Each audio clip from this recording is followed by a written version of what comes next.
and welcome to Sunshine for Your Life. Every so often in history, God raises up a special work that is so important that only a person that's called by God can actually do it. Moses was especially called of God to lead his people out of slavery into freedom. God trained him for this through his early experiences in the wilderness and also his educational experiences. God spared no experience necessary for Moses to do his task. The time in history was right. Moses was called for that time. And I believe that in our own lives, God prepares us for certain experiences and also prepares those experiences for us so we fit into what it is he wants us to do.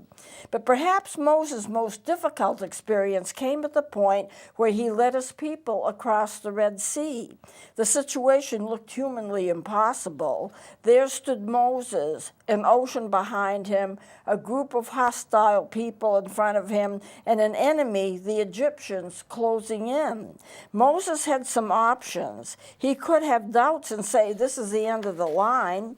He could have thought that God was punishing him for something. How many times do we think sometimes that we're being punished for something when it's just a part of our experience?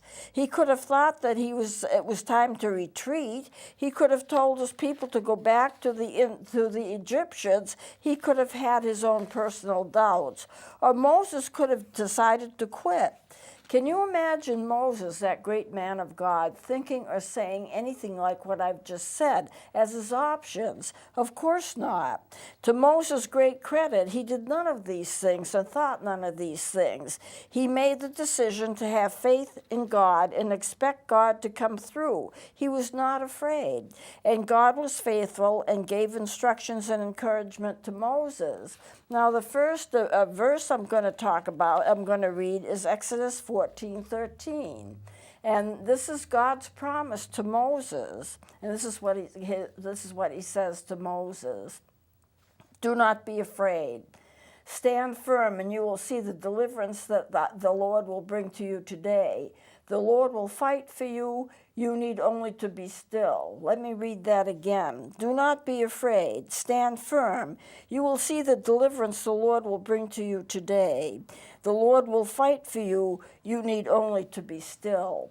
Now, that verse is actually a little longer, so I'm going to read the whole thing. The whole thing, however, is not on the screen. It's a little too long.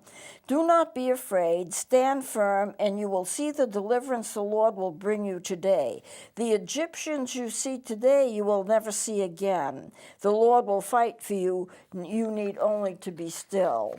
And, of course, the people did cross over successfully. In today's world, we can learn a lot from Moses, for he accepted his preparation with humility. He never doubted God. He never fell into the mistake of either feeling punished or feeling let down or wanting to quit or wanting to retreat. There are a lot of wonderful, comforting things to be learned from the story of Moses that apply to us today.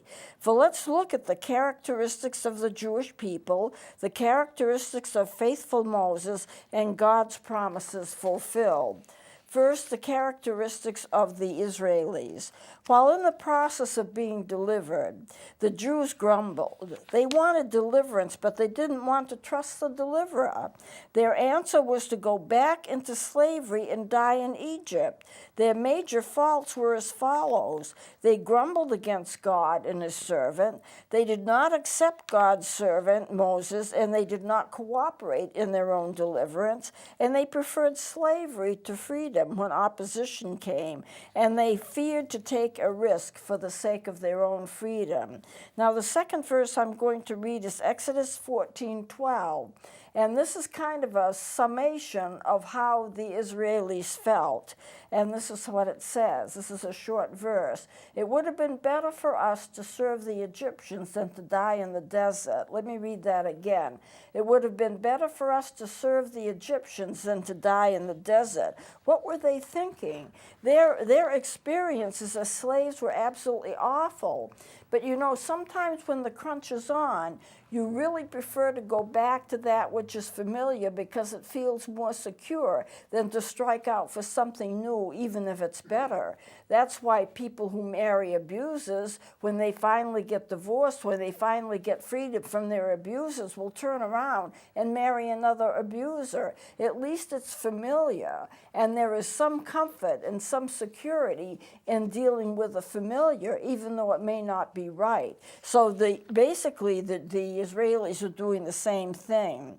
Now, Moses' main characteristic was faithfulness. He had great faith, and he knew that we would be delivered, that the Israelis would be delivered. And God's characteristic was absolute faithfulness, and he gave them victory. God completely provided for Israel's needs. Now, God gave his people complete victory, for he parted the Red Sea. He let his people escape. Then he drowned the Egyptians that followed them. And all of these things discussed are applicable to us today. Let's take a look at the similarities between Moses' culture and the culture that we are living in today. We're living in a world of grumblers. If things aren't the way that most people want them to be, then the grumbling begins. Grumbling can cripple a church, and it can make it difficult to do God's work in terms of caring for souls. Some Christians are on the fence. They prefer the world, like Egypt, in order to have their supposed freedom, and they're not so interested in having the freedom that only Jesus can give. Some Christians are not willing to go forward because it seems that it's too much of a risk. The Egyptians did that too. But for those of us who go forward, we can expect total victory, for God will be faithful to us just as he was faithful to Moses. God will completely meet our needs just as he did for the Israelis, and these include financial, physical, emotional, spiritual, and all other needs that he will take care of. We will have instruction as to what to do and when to do it, when to go forth, when to stay, just as the Israelis did when they went through the wilderness. When we are harassed, we can expect the same protection that the Israelis had. All of God's promises will be honored by God for our behalf. God does that. We are required to have great faith. It is our choice to do so. Moses had great faith, and he was allowed the privilege of delivering his people from the Egyptians. We must not grumble, and with God on our side, there is great success, despite the risk that we feel that we're taking. Nothing is a risk to God, but it may feel like a risk to us. Even when the early church was persecuted, the gospel spread. There will be times when our back is to the wall. We have an ocean of trouble ahead of us. We have an enemy closing in. And when this happens, God says to us, just as he said to the Jews, stand back and watch the salvation of the Lord, which he will work for you today. The Lord will fight for you, and you have only to be still. Remember that we can learn from the Israelis. The Jews were tested. We are also tested. I believe that God wants us to have us as tested companions. The Israelis' needs were always met, and our needs are always met. God gave the Jews lessons in trust through their experiences, and God teaches us trust as we depend upon him through our experiences. The Jews accused Moses, and we have times when we question God as well. Why now? Why this? Why me? And the manna was sweet that he gave them, although I haven't talked about manna today, but the manna was sweet and delicious, and he fed them daily. And what Jesus promises us is also very sweet, very good. All of the promises of God are like that. And the Jews were people just like we were, so we share some of their experiences. The Jews looked backward instead of forward, and sometimes we look back to the so-called good old days when things were so much better. But if you look back to the good old days, they had their problems too. And they didn't have the technology, and they didn't have the medical advances that we have. And so therefore, we really are better off. In crisis, the Jews look to the world instead of to God. And we do the same thing. When crisis comes, well, it used to be like this, and it used to be like that. So maybe we should go back to the old ways. And that's not necessarily necessarily the answer. We have to look to God for our sustenance. The timing of Israel's miracles were just absolutely perfect, and our miracles also occur in God's perfect timing. When the Jews complained, they were really complaining to God about God's care of them. And that very often when we complain, we're complaining against God because he's not doing things that we want him to do in the timeline that we want him to do them. Well, God should do this or God should do that. We're very good at telling God how to solve our problems. Why not leave that to God? Because he has all the answers anyway. God has given us ministries that are parallel to Moses' situations. The Israelis wanted and prayed for deliverance from Egypt, but they grumbled against God. The people today are in bondage to a lot of things. If you're a drug user, you may be in bondage to drugs.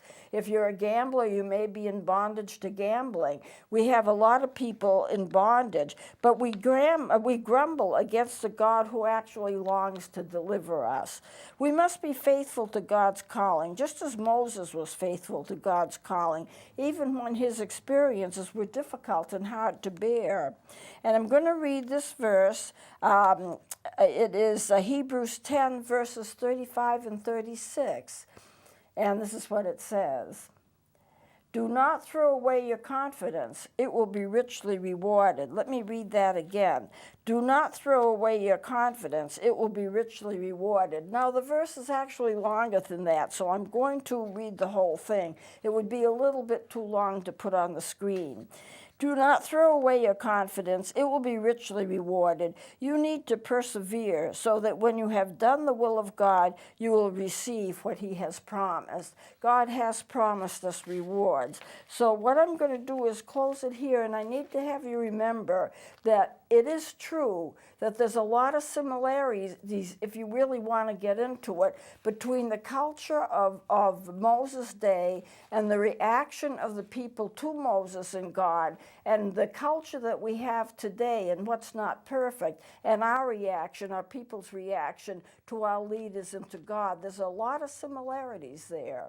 And if you can understand the similarities, then you can start making a decision that you're not going to grumble, that you're going to lean on God, that you're going to let him take care of you, that you're not going to question everything that he does, because he's a perfect God, and he is not going to do anything to hurt you. Remember, Jeremiah 29:11 says, and this won't be on the screen, but it says that, you know, God has a perfect plan for us, and that this plan is for good and not for evil, to give us a future and a hope. And if you realize that that is true, and it is in the scriptures that it is true, then God has a hope and a future for you. All you have to do is to realize that, to lean on him, let him take charge of your life. He's not going to disappoint you, and you're not going to get dropped into any cracks. He has a plan for your future, and it's always a good plan, and he will meet your needs as he is taking care of you and leading you to the plan that he has for your life.